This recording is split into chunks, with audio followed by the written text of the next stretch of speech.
Hi all, I+ training സൊല്യൂഷൻസിൻ്റെ പുതിയൊരു ക്ലാസ്സിലേക്ക് സ്വാഗതം.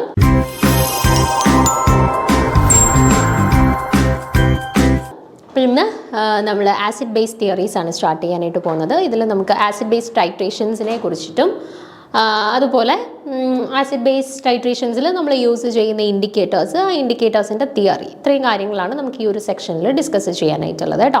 പിന്നെ അതുപോലെ തന്നെ ആസിഡ് ബേസ് ടൈട്രേഷൻസ് പലതരത്തിലുണ്ടല്ലോ. അപ്പോൾ strong acid, strong base, strong acid weak base, weak acid strong base, weak acid weak base, അങ്ങനെ. അപ്പോൾ ഓരോയിടത്തും നമുക്ക് കിട്ടുന്ന ഗ്രാഫ് എങ്ങനെയാണ്, ആ ഗ്രാഫിലുള്ള ചേഞ്ചസ്, ഓരോയിടത്തും നമുക്ക് യൂസ് ചെയ്യാൻ പറ്റുന്ന ഇൻഡിക്കേറ്റേഴ്സ്, ഇത്രയും കാര്യങ്ങളാണ് ഈ ഒരു സെക്ഷനിൽ നമുക്ക് ഡിസ്കസ് ചെയ്യാനായിട്ടുള്ളത്. അപ്പോൾ നമുക്ക് തുടങ്ങാം. ആദ്യം നമുക്ക് theory of volumetric analysis. Volumetric അനാലിസിസിനകത്ത് ഉൾപ്പെടുന്നതാണല്ലോ നമ്മുടെ ആസിഡ് ബേസ് ടൈട്രേഷൻസ്. അപ്പോൾ ആദ്യം നമുക്ക് വോളിയോമെട്രിക് ടൈട്രേഷൻ്റെ കുറച്ച് പൊതുവായിട്ടുള്ള കാര്യങ്ങൾ പറഞ്ഞിട്ട് അതിനുശേഷം ആസിഡ് ബേസ് ടൈട്രേഷൻസിലോട്ട് കിടക്കാം.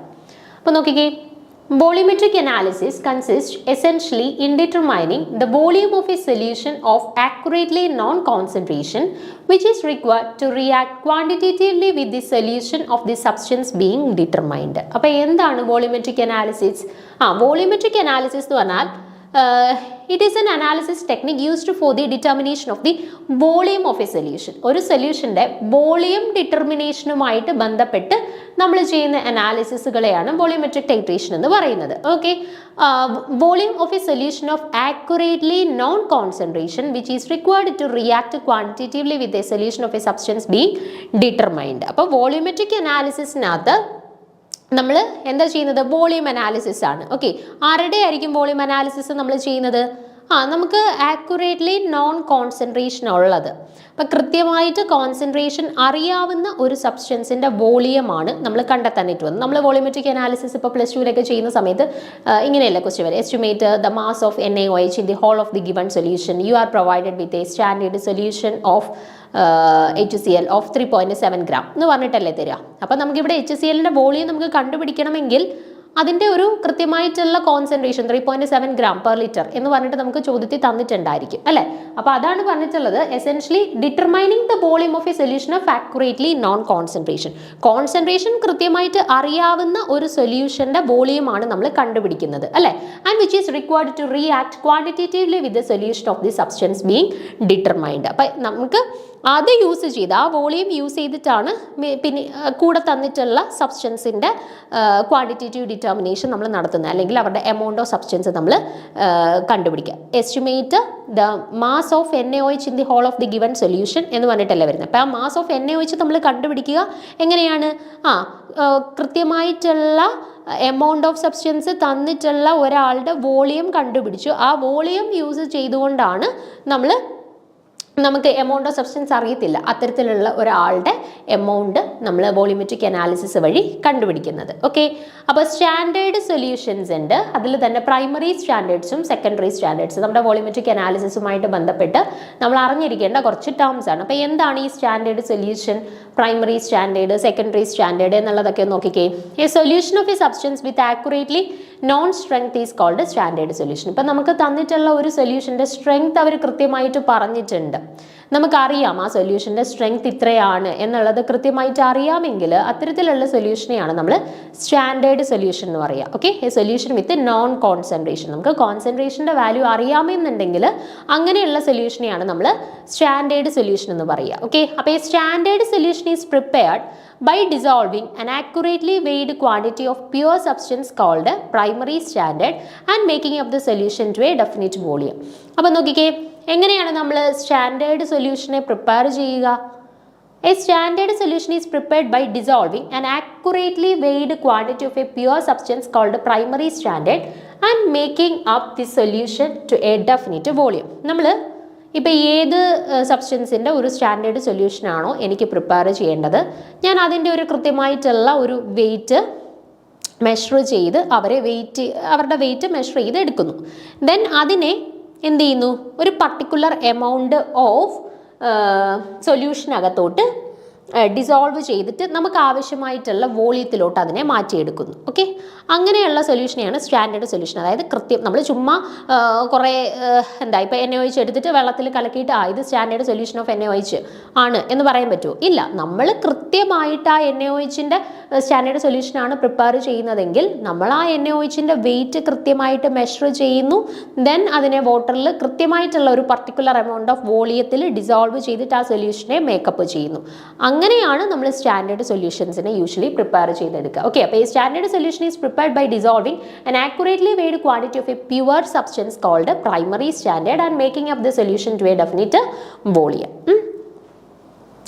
Then primary standardും secondary standardും എന്താണെന്ന് നോക്കാം. നോക്കിക്കേ, a substance in 100% pure stable form is called a primary standard and primary standard should satisfy some conditions. അപ്പോൾ എന്താണ് 100% പ്യുവർ ആയിട്ടുള്ള മറ്റ് ഇംപ്യൂരിറ്റീസ് ഒന്നും അടങ്ങിയിട്ടില്ലാത്ത സ്റ്റേബിൾ ആയിട്ടുള്ള ഒരു സബ്സ്റ്റൻസിനെയാണ് നമ്മൾ പ്രൈമറി സ്റ്റാൻഡേർഡ് എന്ന് പറയുന്നത്. ഓക്കെ, ഇനി ഒരു സബ്സ്റ്റൻസിനെ നമ്മൾ പ്രൈമറി സ്റ്റാൻഡേർഡ് ആയിട്ട് കൺസിഡർ ചെയ്യണമെങ്കിൽ അവർ കുറച്ച് കണ്ടീഷൻസ് സാറ്റിസ്ഫൈ ചെയ്തിട്ടുണ്ടായിരിക്കണം. എന്തൊക്കെയാണ് ആ കണ്ടീഷൻസ് എന്ന് നോക്കിക്കേ. ഒന്നാമത്തത്, it must be available in pure dry form. നമുക്ക് പ്യുവർ ആയിട്ട് ഡ്രൈ ആയിട്ട് അവൈലബിൾ ആയിട്ടുള്ള സബ്സ്റ്റൻസസ് ആയിരിക്കണം പ്രൈമറി സ്റ്റാൻഡേർഡ്. ഞാൻ പറഞ്ഞു 100% പ്യുവർ ആയിട്ടുള്ള സ്റ്റേബിൾ ആയിട്ടുള്ള ഇംപ്യൂരിറ്റീസ് ഒന്നും അടങ്ങിയിട്ടില്ലാത്ത സബ്സ്റ്റൻസസ് ആണ് പ്രൈമറി സ്റ്റാൻഡേർഡ്സ്. അപ്പം ഒരു സബ്സ്റ്റൻസിനെ പ്രൈമറി സ്റ്റാൻഡേർഡ് ആയിട്ട് കൺസിഡർ ചെയ്യണമെങ്കിൽ അവർ എക്സ്ട്രീംലി പ്യുവർ ആയിരിക്കണം, അതുപോലെ അത്രത്തോളം ഡ്രൈ ആയിരിക്കണം. അങ്ങനെയുള്ള ഒരു സബ്സ്റ്റൻസിനെ മാത്രമേ നമുക്ക് പ്രൈമറി സ്റ്റാൻഡേർഡ് ആയിട്ട് കൺസിഡർ ചെയ്യാനായിട്ട് പറ്റുള്ളൂ. Then it must be soluble in a suitable solvent and in most cases solvent used is water. അതുപോലെ തന്നെ പ്രൈമറി സ്റ്റാൻഡേർഡ് ആയിട്ട് നമുക്ക് കൺസിഡർ ചെയ്യാൻ പറ്റുന്ന ഒരു സബ്സ്റ്റൻസ് വാട്ടറിൽ കൃത്യമായിട്ട് സോലുബിൾ ആയിരിക്കണം. ഓക്കെ, വാട്ടറിൽ കൃത്യമായിട്ട് സോലുബിൾ ആയിട്ടുള്ള ഒരു സബ്സ്റ്റൻസിനെ മാത്രമേ നമുക്ക് പ്രൈമറി സ്റ്റാൻഡേർഡ് ആയിട്ട് കൺസിഡർ ചെയ്യാനായിട്ട് പറ്റുള്ളൂ. വാട്ടറിൽ എന്ന് പറയാൻ പറ്റത്തില്ല, ഏതെങ്കിലും ഒരു സ്യൂട്ടബിൾ സോൾവെൻറ്റിൽ സോലുബിൾ ആയിരിക്കണം. മോസ്റ്റ് ഓഫ് ദി കേസസിലും പ്രൈമറി സ്റ്റാൻഡേർഡ് എന്ന് പറയുന്നത് വാട്ടറിലായിരിക്കും സോലുബിൾ. അപ്പോൾ വാട്ടറിൽ അല്ലെങ്കിൽ പോലും ഏതെങ്കിലും ഒരു സ്യൂട്ടബിൾ സോൾവെൻറ്റിൽ കംപ്ലീറ്റ്ലി സോലുബിൾ ആയിട്ടുള്ള ഒരാളായിരിക്കണം ആര്, നമ്മുടെ സൊല്യൂട്ട് എന്ന് പറയുന്നത്. ഓക്കെ, സൊല്യൂട്ട് മീൻസ് ഇവിടെ primary standard. Then it should be hygroscopic, that is do not absorb moisture content. അടുത്ത പ്രോപ്പർട്ടി എന്ന് പറഞ്ഞാൽ ഇവർ ഹൈഗ്രോസ്കോപ്പിക് ആയിരിക്കണം. അതായത് ഞാനിപ്പോൾ തുറന്ന് കുറച്ച് നേരം വെച്ചിരുന്നാൽ പോലും ഈ പ്രൈമറി സ്റ്റാൻഡേർഡ്സ് അറ്റ്മോസ്ഫിയറിലുള്ള മോയ്സ്ചർ കണ്ടന്റിനെ അബ്സോർബ് ചെയ്യാനായിട്ട് പാടില്ല. ഓക്കെ, അതായത് ഹൈഗ്രോസ്കോപ്പിക് ആയിരിക്കണം. അതാണ് അടുത്ത പ്രോപ്പർട്ടി ആയിട്ട് പറയുന്നത്.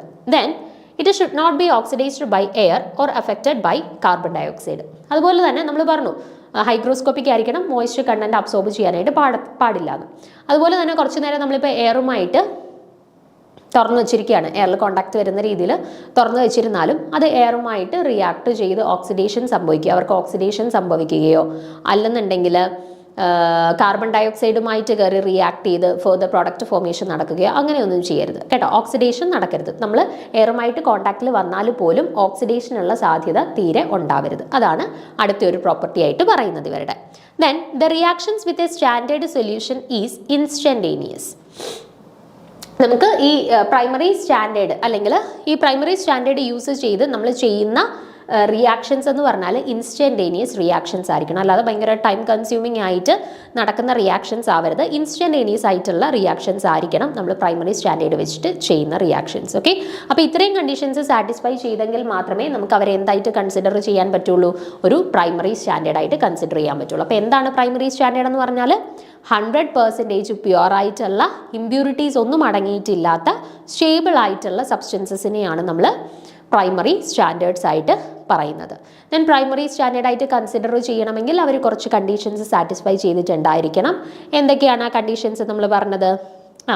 ഒന്നാമത്തെ കണ്ടീഷനായിട്ട് നമ്മൾ പറഞ്ഞു എക്സ്ട്രീംലി പ്യുവർ ഫോമിലായിരിക്കണം നമുക്കവരെ കിട്ടേണ്ടത്. വേറെ ഇംപ്യൂരിറ്റീസ് ഒന്നും അടങ്ങിയിട്ടില്ലാതെ എക്സ്ട്രീംലി പ്യുവർ ആയിട്ടുള്ള ഫോമിൽ നമുക്കവരെ അവൈലബിൾ ആയിട്ടുണ്ടായിരിക്കണം.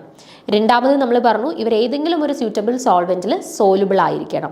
മോസ്റ്റ് കേസസ് ആ സോൾവെൻ്റ് എന്ന് പറയുന്നത് വാട്ടർ ആയിരിക്കും. ഓക്കെ, അപ്പോൾ വാട്ടറിൽ കംപ്ലീറ്റ്ലി സോലുബിൾ ആവണം, അല്ലെങ്കിൽ ഏതെങ്കിലും ഒരു സ്യൂട്ടബിൾ സോൾവെൻറ്റിൽ കംപ്ലീറ്റ്ലി സോലുബിൾ ആയിരിക്കണം നമ്മുടെ പ്രൈമറി സ്റ്റാൻഡേർഡ് എന്ന് പറയുന്നത്. ദെൻ മൂന്നാമത്തെ പ്രോപ്പർട്ടി എന്ന് പറഞ്ഞാൽ ഇവർ ഹൈഗ്രോസ്കോപ്പിക് ആവണം. അതായത് നമ്മൾ കുറച്ച് നേരം എയറിൽ തുറന്നു വെച്ചാൽ അല്ലെങ്കിൽ മോയ്സ്ചറിൽ തുറന്നു വെച്ചാലും മോയ്സ്ചർ കണ്ടന്റ് ഒന്നും തന്നെ അബ്സോർബ് ചെയ്യാൻ പാടില്ല. അടുത്ത പോയിന്റ് ആയിട്ട് പറഞ്ഞു നമ്മൾ കുറച്ച് നേരം എയറിൽ തുറന്നു വെച്ചാലും എയറിൽ ഓക്സിജനുമായിട്ടോ കാർബൺ ഡൈ ഓക്സൈഡുമായിട്ടോ ഒന്നും റിയാക്ട് ചെയ്ത് അവർക്ക് ഓക്സിഡേഷനും സംഭവിക്കാൻ പാടില്ല. ഓക്കെ, ദെൻ അവസാനത്തെ പോയിന്റ് ആയിട്ട് നമ്മൾ പറഞ്ഞു ഇൻസ്റ്റന്റേനിയസ് റിയാക്ഷൻസ് ആയിരിക്കണം ഇവർ തരുന്നത്. നമ്മൾ പ്രൈമറി സ്റ്റാൻഡേർഡുമായിട്ട് ഒരു റിയാക്ഷൻ ക്യാരിഡ് ഔട്ട് ചെയ്ത് കഴിഞ്ഞാൽ ഇൻസ്റ്റന്റേനിയസ് ആയിട്ട് റിയാക്ഷൻസ് നടക്കണം. അപ്പോൾ ഇത്രയും കണ്ടീഷൻസ് സാറ്റിസ്ഫൈ ചെയ്യുന്ന ഒരാളെ മാത്രമേ നമുക്കൊരു പ്രൈമറി സ്റ്റാൻഡേർഡ് ആയിട്ട് കൺസിഡർ ചെയ്യാനായിട്ട് പറ്റുള്ളൂ. ഓക്കെ, ഇനി എക്സാമ്പിൾസ് നോക്കിക്കേ. എന്താണ് പ്രൈമറി സ്റ്റാൻഡേർഡ് സബ്സ്റ്റൻസസിൻ്റെ examples? Sodium carbonate, sodium oxalate, crystalline oxalic acid, arsenic oxide, potassium dichromate, ഇതെല്ലാം പ്രൈമറി സ്റ്റാൻഡേർഡ് സബ്സ്റ്റൻസസിൻ്റെ എക്സാമ്പിൾസ് ആണ് കേട്ടോ. എന്തൊക്കെയാണ്? Sodium carbonate, sodium oxalate, crystalline oxalic acid, arsenic oxide, potassium dichromate, ഇത് ഇത്രയും പ്രൈമറി സ്റ്റാൻഡേർഡ്സിൻ്റെ എക്സാമ്പിൾസ് ആണ്. ഇനിയിപ്പോൾ സെക്കൻഡറി സ്റ്റാൻഡേർഡ് സബ്സ്റ്റൻസ് എന്താണെന്ന് നോക്കിക്കേ. A secondary standard substance is a substance which may be used for the standardisation and whose concentration has been found by comparison against a primary standard substance. അപ്പോൾ എന്താണ് secondary standard substance എന്ന് പറഞ്ഞാൽ? നമ്മൾ സ്റ്റാൻഡേർഡൈസേഷന് വേണ്ടിയിട്ട് use ചെയ്യുന്ന substance ആണ്. Okay, standardisation ചെയ്യാൻ വേണ്ടിയിട്ട് യൂസ് ചെയ്യുന്ന സബ്സ്റ്റൻസ് ആണ് സെക്കൻഡറി സ്റ്റാൻഡേർഡ് സബ്സ്റ്റൻസ് എന്ന് പറയുന്നത്. ഇനി ഇവരുടെ കോൺസെൻട്രേഷൻ ഇവരുടെ കോൺസെൻട്രേഷൻ ചിലപ്പോൾ നമുക്ക് കൃത്യമായിട്ട് അറിയത്തില്ലായിരിക്കും. അപ്പോൾ നമ്മൾ പ്രൈമറി സ്റ്റാൻഡേർഡ് സബ്സ്റ്റൻസുമായിട്ട് അസോസിയേറ്റ് ചെയ്ത് വെച്ചിട്ടാണ് ഇവരുടെ കോൺസെൻട്രേഷൻസ് നമ്മൾ കണ്ടുപിടിക്കുക. ഓക്കെ, അപ്പോൾ അങ്ങനെയുള്ള സബ്സ്റ്റൻസസിനെയാണ് സെക്കൻഡറി സ്റ്റാൻഡേർഡ് സബ്സ്റ്റൻസസ് എന്ന് പറയുന്നത്. അപ്പോൾ എന്താണ് സെക്കൻഡറി സ്റ്റാൻഡേർഡ് സബ്സ്റ്റൻസസ് എന്ന് പറഞ്ഞാൽ?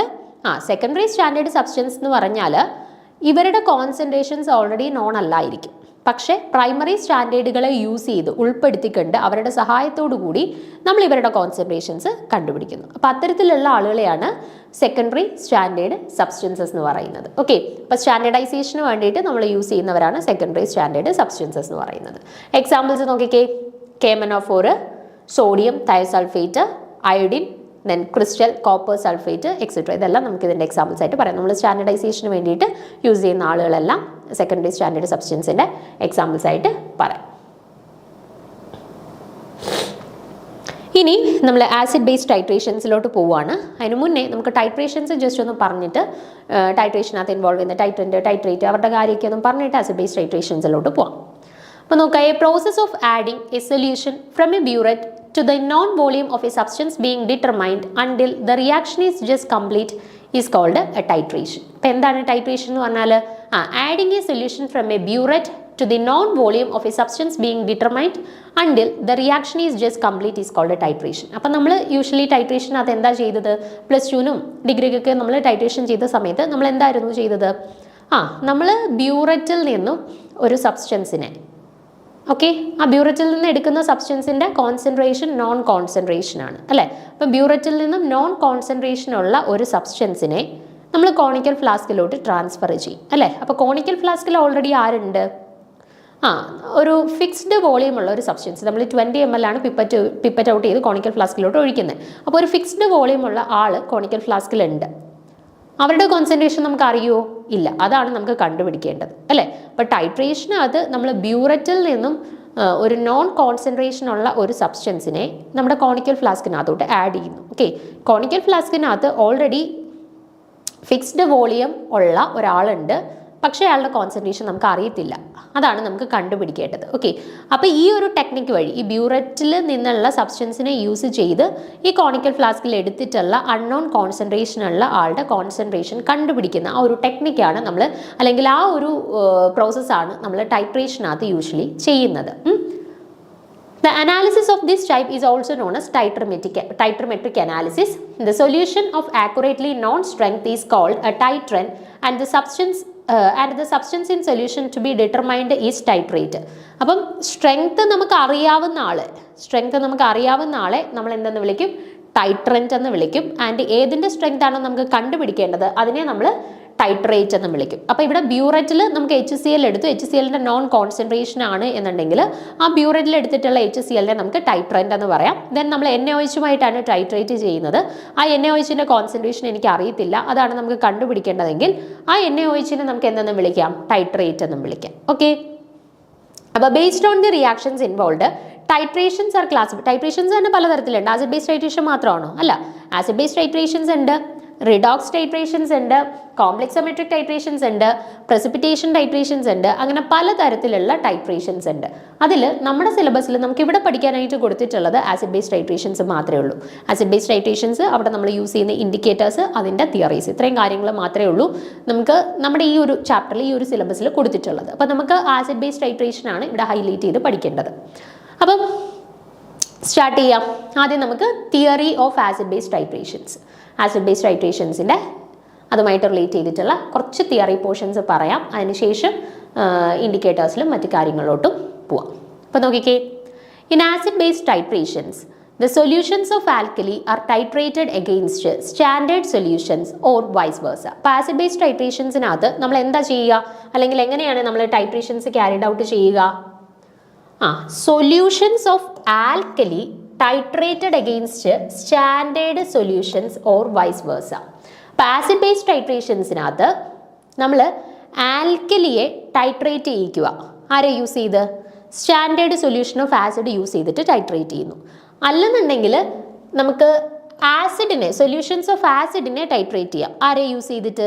Standard solution of alkali use ചെയ്തിട്ട്. അപ്പോൾ രണ്ട് രീതിയിൽ നമുക്ക് ആസിഡ് ബേസ് ടൈട്രേഷനകത്ത് ചെയ്യാം. ഒന്നെങ്കിൽ ആസിഡ്സിനെ ടൈട്രേറ്റ് ചെയ്യാം by using standard solution of alkali, അല്ലെങ്കിൽ ആൽക്കലിയെ ടൈട്രേറ്റ് ചെയ്യാം by standard solutions of acid. അപ്പോൾ ഇത് രണ്ടും കൂടെ ചേരുന്നതാണ്, കമ്പൈൻ ചെയ്യുന്നതാണ് ആസിഡ് ബേസ് ടൈട്രേഷൻസ് എന്ന് പറയുന്നത്. Okay, the estimation of alkali solution using standard acid solution is called acidometry. ഇനി ഇവിടെ നമ്മൾ പറഞ്ഞു സൊല്യൂഷൻസ് ഓഫ് ആൽക്കലി നമുക്ക് ടൈട്രേറ്റ് ചെയ്യാം by using standard solution of acid, അല്ലെന്നുണ്ടെങ്കിൽ സൊല്യൂഷൻസ് ഓഫ് ആസിഡ്സ് നമുക്ക് ടൈട്രേറ്റ് ചെയ്യാം by using standard solutions of alkali എന്ന് പറഞ്ഞു അല്ലേ. അപ്പോൾ നമ്മളിപ്പോൾ ഒരു ടൈട്രേഷൻ ടെക്നിക്കിനകത്ത് ആൽക്കലിയുടെ കോൺസെൻട്രേഷനാണ് നമ്മൾ കണ്ടുപിടിക്കുന്നത്, ആസിഡിൻ്റെ കോൺസെൻട്രേഷൻ നമുക്ക് നോൺ കോൺസെൻട്രേഷൻ ആണ്, അല്ലെങ്കിൽ by using standard acid solution. Standard acid solution use ചെയ്തിട്ട് നമ്മൾ ആൽക്കലിയുടെ എസ്റ്റിമേഷൻ നടത്തുകയാണ്. അങ്ങനെയുള്ള ആസിഡ് ബേസ് ടൈട്രേഷൻസിനെ വിളിക്കുന്ന പേരാണ് എന്താണ്? Acidimetry. Okay, standard acid solution use ചെയ്ത് ആൽക്കലി എസ്റ്റിമേറ്റ് ചെയ്യുവാണ് എന്നുണ്ടെങ്കിൽ അതിനെ വിളിക്കുന്ന പേരാണ് അസിഡിമെട്രി. അങ്ങനെയാണെന്നുണ്ടെങ്കിൽ നമ്മൾ ആസിഡ്സിനെയാണ് എസ്റ്റിമേറ്റ് ചെയ്യുന്നത് by using standard alkali solution. അതിനെ എന്തായിരിക്കും വിളിക്കുക? ആൽക്കലിമെട്രി എന്നായിരിക്കും. തിരിഞ്ഞു പോവരുത്, ആസിഡിമെട്രിയും ഉണ്ട് ആൽക്കലിമെട്രിയും ഉണ്ട്. അസിഡിമെട്രിക്കകത്ത് നമ്മൾ ആൽക്കലിയെയാണ് കണ്ടെത്തുന്നത്. ആരെ യൂസ് ചെയ്ത്? സ്റ്റാൻഡേർഡ് ആസിഡ് സൊല്യൂഷൻ യൂസ് ചെയ്ത്. എന്നാൽ ആൽക്കലിമെട്രിക്കകത്ത് നമ്മൾ ആസിഡ്സിനെയാണ് എസ്റ്റിമേറ്റ് ചെയ്യുന്നത്. എന്ത് യൂസ് ചെയ്തിട്ട്? By standard solution of alkali use ചെയ്തിട്ട്. ഓക്കെ, അപ്പം തിരിഞ്ഞു പോവരുതേ. അത് നമുക്ക് നോർമലി തിരിഞ്ഞു പോകാൻ സാധ്യതയുള്ള രണ്ട് കാര്യങ്ങളാണ് ഈ അസിഡിമെട്രിയും ആൽക്കലിമെട്രിയും. അപ്പോൾ തിരിഞ്ഞു പോരുത്, ആൽക്കലിമെട്രിക്കകത്ത് ആസിഡിൻ്റെ എസ്റ്റിമേഷനും അസിഡിമെട്രിക്കകത്ത് ആൽക്കലിയുടെ എസ്റ്റിമേഷനുമാണ് നടക്കുന്നത്.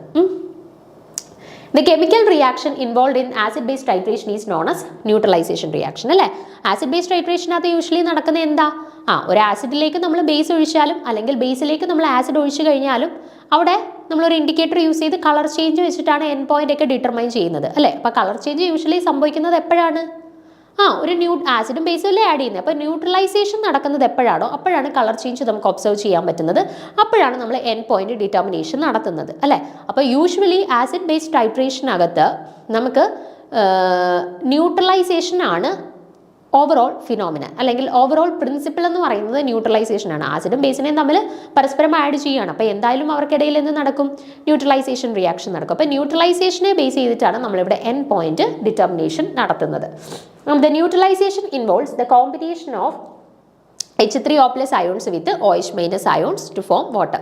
അപ്പോൾ ഇവിടെ ന്യൂട്രലൈസേഷൻ റിയാക്ഷൻ നടക്കുന്ന സമയത്ത് ആസിഡിനെയും ബേസിനെയും കൂടെ ആണല്ലോ നമ്മൾ പരസ്പരം ആഡ് ചെയ്യുന്നത്. അപ്പോൾ ആസിഡ്സിനകത്ത് ആരുണ്ട്? H+ അല്ലെങ്കിൽ H3O+ ഉണ്ട്. ബേസിനകത്ത് ആരുണ്ട്? OH- ഉണ്ട്. ഈ H+ഉം OH- അല്ലെങ്കിൽ ഈ H3O+ഉം OH- ആണ് ന്യൂട്രലൈസേഷനകത്ത് ഇൻവോൾവ് ചെയ്യുന്നത്. ആൻഡ് ഇൻവോൾവ് ചെയ്തിട്ട് എന്ത് ഫോം ചെയ്യും? വാട്ടർ മോളിക്യൂൾസ് ഫോം ചെയ്യും. അതായത് ആസിഡിനകത്തുള്ള H3O+ഉം ബേസിനകത്തുള്ള OH- റിയാക്ട് ചെയ്തിട്ട് വാട്ടർ മോളിക്യൂൾസ് ഫോം ചെയ്യും. ഇതാണ് ആ ന്യൂട്രലൈസേഷൻ റിയാക്ഷനകത്ത് ഓവറോൾ നടക്കുന്ന ചേഞ്ച് എന്ന് പറയുന്നത്. ഇനി ആസിഡ് ബേസ് ടൈട്രേഷൻസിനകത്ത് നമുക്ക് ഒരു പർട്ടിക്കുലർ ഇൻഡിക്കേറ്ററിനെ മാത്രമാണോ ഉപയോഗിക്കാൻ പറ്റുക?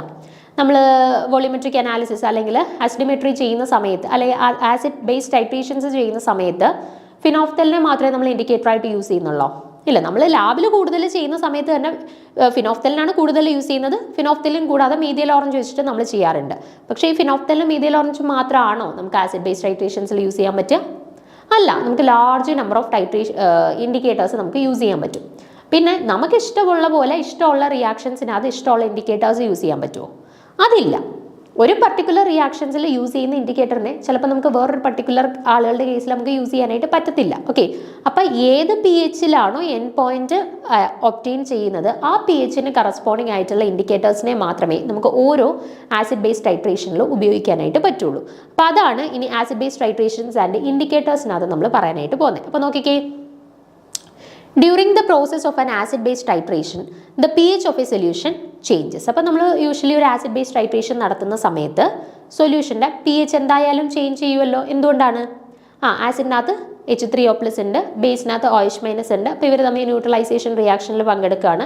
അപ്പോൾ ഈ എന്തായാലും പി എച്ചിൽ വേരിയേഷൻസ് വരും. The curve obtained by plotting the pH of the solution during the titration against the amount of acid added from the burette is referred to as the pH titration curve. അപ്പം P എച്ചിൽ changes ഉണ്ടാവും എന്ന് പറഞ്ഞു. Usually titrations നടക്കുന്ന സമയത്ത് P എച്ചിൽ changes ഉണ്ടാവും. അപ്പോൾ ഈ പി എച്ചിൽ ഉണ്ടാകുന്ന ചേഞ്ചസ് മനസ്സിലാക്കാൻ വേണ്ടിയിട്ട് നമ്മൾ ആസിഡ് ബേസ് ടൈട്രേഷൻസ് നടത്തുന്ന സമയത്ത് ഒരു പി എച്ച് ടൈട്രേഷൻ കർവ് വരയ്ക്കും. ഇനി പി എച്ച് ടൈട്രേഷൻ കർവ് വരയ്ക്കുന്ന സമയത്ത് എക്സ് ആക്സിസ് ആൻഡ് വൈ ആക്സിസിൽ നമ്മൾ എന്ത് പ്ലോട്ട് ചെയ്തിട്ടാണ് ഈ ഒരു ഗ്രാഫ് വരയ്ക്കുന്നത് നോക്കിക്കേ. Amount of acid added from the burette versus pH of the solution. Okay, the curve obtained by plotting the pH of the solution during the titration against the amount of acid added from the burette. Burette നിന്ന് നമ്മൾ add ചെയ്യുന്ന ആസിഡ്സിൻ്റെ volume X ആക്സിസിലും അതിൻ്റെ corresponding ആയിട്ട് ഉണ്ടാകുന്ന P H change അടുത്ത ആക്സിസിലുമായിട്ട് വരച്ചിട്ട്, അപ്പോൾ രണ്ട് ആക്സിസിലായിട്ട് ഒരിടത്ത് പി എച്ച് ചേഞ്ചും ഒരിടത്ത് volume of the solution added from ബ്യൂററ്റും പ്ലോട്ട് ചെയ്തിട്ട് അതിൻ്റെ കറസ്പോണ്ടിങ് ആയിട്ടാണ് നമ്മൾ ഗ്രാഫിനെ വരയ്ക്കുന്നത്. ഓക്കെ, അപ്പം in order to detect the end points in acid base titrations indicators are used. ഇനി ന്യൂട്രലൈസേഷൻ റിയാക്ഷൻ നടക്കും എന്ന് നമ്മൾ പറഞ്ഞു. ആസിഡിനും ബേസും തമ്മിൽ റിയാക്ട് ചെയ്യുന്നത് കൊണ്ട് തന്നെ ന്യൂട്രലൈസേഷൻ റിയാക്ഷനാണ് നടക്കുന്നത്. അപ്പോൾ ഈ ന്യൂട്രലൈസേഷൻ റിയാക്ഷൻ കംപ്ലീറ്റ് ചെയ്യുന്ന സമയത്താണ് നമ്മുടെ എൻഡ് പോയിന്റ് എത്തുന്നത്. അപ്പോൾ ചുമ്മാ നമ്മൾ റിയാക്ഷനകത്തോട്ട് നോക്കിയിരുന്നാൽ നമുക്ക് മനസ്സിലാവുമോ ഇപ്പോൾ ഇവിടെ ന്യൂട്രലൈസേഷൻ കംപ്ലീറ്റ് ആയി, എൻഡ് പോയിന്റ് എത്തി എന്ന് നമുക്ക് മനസ്സിലാവുമോ? ഇല്ല. അപ്പോൾ എൻഡ് പോയിന്റ് അവിടെ എത്തിയെന്ന് മനസ്സിലാക്കണമെങ്കിൽ അതിനനുസരിച്ച് എന്തെങ്കിലും ഒരു ചേഞ്ച് അവിടെ ഉണ്ടാവണം അല്ലേ? അതിന് വേണ്ടിയിട്ടാണ് നമ്മൾ ഇൻഡിക്കേറ്റേഴ്സിനെ ആഡ് ചെയ്ത് കൊടുക്കുക. ഇൻഡിക്കേറ്റേഴ്സിനെ ആഡ് ചെയ്ത് കൊടുക്കുമ്പോൾ കറസ്പോണ്ടിങ് ആയിട്ട് ഒരു കളർ ചേഞ്ച് അവിടെ ഉണ്ടാവും. അപ്പോൾ ആ കളർ ചേഞ്ച് വെച്ചിട്ട് നമുക്ക് എൻഡ് പോയിന്റ് ഡിറ്റർമിനേഷൻ കറക്റ്റായിട്ട് ചെയ്യാനായിട്ട് പറ്റും. ഓക്കെ, അപ്പോൾ എന്താണ്? In order to detect the end points in acid base titrations indicators are used. Acid base ടൈട്രേഷൻസിനകത്തുള്ള എൻഡ് പോയിന്റ് കണ്ടുപിടിക്കുന്നതിന് വേണ്ടിയിട്ട് നമ്മൾ ഇൻഡിക്കേറ്റേഴ്സിനെ യൂസ് ചെയ്യും. Different indicators have different pH ranges. Hence, the selection of indicators is very important in acid-base titrations. അപ്പം ഈ ഓരോ P H റേഞ്ചിനും അനുസരിച്ചിട്ട് നമ്മളിപ്പോൾ എല്ലാ ആസിഡ് ബേസ് ടൈട്രേഷൻസിലും ഉണ്ടാകുന്ന കറസ്പോണ്ടിങ് പി എച്ച് ചേഞ്ചസിൽ വ്യത്യാസം ഉണ്ടല്ലോ. അപ്പോൾ ഓരോ പി എച്ചിനും അനുയോജ്യമായിട്ടുള്ള ഓരോ ഇൻഡിക്കേറ്റേഴ്സ് ഉണ്ട്. ഇപ്പം ഒരു പർട്ടിക്കുലർ റേഞ്ച് ഓഫ് പി എച്ചിലാണ് ഫിനോഫ്തലിൻ നമുക്ക് ആപ്ലിക്കബിൾ ആയിട്ടുള്ളത്. മറ്റൊരു പെർട്ടിക്കുലർ പി എച്ച് റേഞ്ചിലാണ് നമുക്ക് മീഥൈൽ ഓറഞ്ച് ആപ്ലിക്കബിൾ ആയിട്ടുള്ളത്. അപ്പം ഈ ഫിനോഫ്തലിൻ ആപ്ലിക്കബിൾ ആയിട്ടുള്ള പി എച്ച് റേഞ്ചിൽ ഞാൻ കൊണ്ട് മീഥൈൽ ഓറഞ്ചിനെയോ അല്ലെങ്കിൽ മറ്റേതെങ്കിലും ഇൻഡിക്കേറ്ററിനെയോ ആഡ് ചെയ്ത് കൊടുത്താൽ നമുക്ക് പ്രോപ്പറായിട്ടുള്ള കളർ ചേഞ്ച് കണ്ടുപിടിച്ച് അല്ലെങ്കിൽ കളർ ചേഞ്ച് നോക്കിയിട്ട് എൻഡ് പോയിന്റ് ഡിറ്റർമിനേഷൻ സാധ്യമാവുമോ? ഇല്ല. അപ്പോൾ ഓരോ പി എച്ചിനും കറസ്പോണ്ടിങ് ആയിട്ട് സ്യൂട്ടബിൾ ആയിട്ടുള്ള ഓരോ ഇൻഡിക്കേറ്റേഴ്സ് ഉണ്ട്. അപ്പോൾ ആ പി എച്ച് റേഞ്ചിൽ ആ ഇൻഡിക്കേറ്റേഴ്സിനെ യൂസ് ചെയ്താൽ മാത്രമേ നമ്മൾ ഉദ്ദേശിക്കുന്നത് പോലെ കൃത്യമായിട്ട് നമുക്ക് ആ കളർ ചേഞ്ച് മനസ്സിലാക്കി എൻഡ് പോയിന്റ് ഡിറ്റർമിനേഷൻ പോസിബിൾ ആവുകയുള്ളൂ. ഇനി അത് ഏതൊക്കെയാണ് എന്നുള്ളതാണ് നമുക്കിനി നോക്കാനായിട്ടുള്ളത്. നോക്കിക്കേ,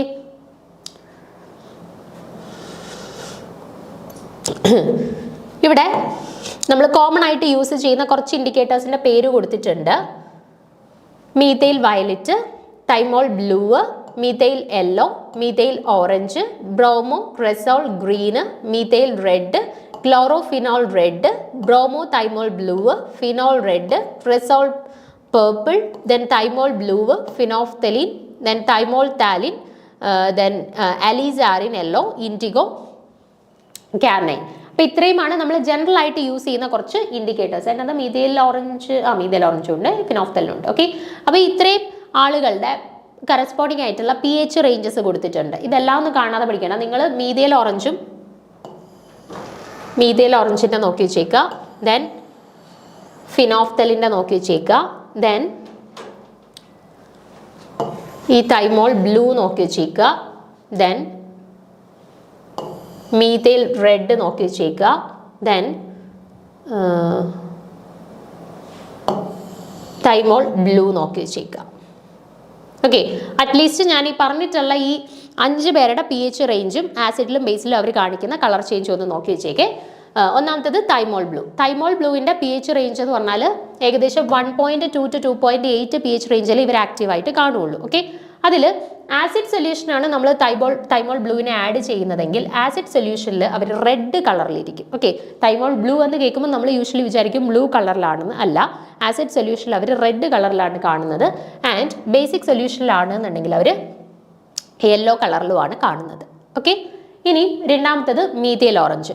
മീഥൈൽ ഓറഞ്ചും ഫിനോഫ്തലിനുമാണ് ഏറ്റവും ഇമ്പോർട്ടൻ്റ് ആയിട്ടുള്ളത്. മീഥൈൽ ഓറഞ്ചിൻ്റെ കേസിൽ അവരുടെ pH റേഞ്ച് എന്ന് പറയുന്നത് 3.1 to 4.4 റേഞ്ചിലാണ് മീഥൈൽ ഓറഞ്ച് വർക്ക് ചെയ്യുക.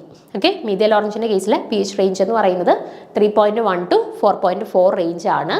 ആൻഡ് ആസിഡിക് സൊല്യൂഷനിൽ അവരുടെ കളർ എന്തായിരിക്കും?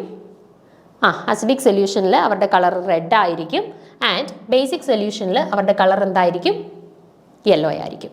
അസിഡിക് സൊല്യൂഷനിൽ റെഡ് കളറും ബേസിക് സൊല്യൂഷനിൽ യെല്ലോ കളറും ആയിരിക്കും കാണിക്കുന്നത്. Then methyl red. മീഥൈൽ റെഡിൻ്റെ കേസിൽ അവരുടെ pH റേഞ്ച് എന്ന് പറയുന്നത് 4.2 to 6.2 റേഞ്ചിലാണ് അവരുടെ pH. ഈ ഒരു റേഞ്ചിൽ മാത്രമേ നമുക്ക് ആരെ യൂസ് ചെയ്യാൻ പറ്റൂ? മീഥൈൽ റെഡിനെ യൂസ് ചെയ്യാൻ പറ്റുള്ളൂ. പേര് സൂചിപ്പിക്കുന്നത് പോലെ തന്നെ അസിഡിക് സൊല്യൂഷനിൽ അവർ റെഡ് കളറും ആൻഡ് ബേസിക് സൊല്യൂഷനിൽ അവർ യെല്ലോ കളറും ആയിരിക്കും കാണിക്കുന്നത്. Then thymol blue. തൈമോൾ ബ്ലൂവിൻ്റെ pH റേഞ്ച് എന്ന് പറയുന്നത് 8 to 9.6 റേഞ്ചിലാണ്. 8 to 9.6 റേഞ്ച് pH ഉള്ള സ്ഥലങ്ങളിൽ മാത്രമേ നമുക്ക് തൈമോൾ ബ്ലൂവിനെ ഇൻഡിക്കേറ്റർ ആയിട്ട് യൂസ് ചെയ്യാനായിട്ട് പറ്റുള്ളൂ. ആൻഡ് ആസിഡിക് സൊല്യൂഷനിൽ അവർ യെല്ലോ കളറും ആൻഡ് ബേസിക് സൊല്യൂഷനിൽ അവർ ബ്ലൂ കളറും ആയിരിക്കും തരുന്നത്.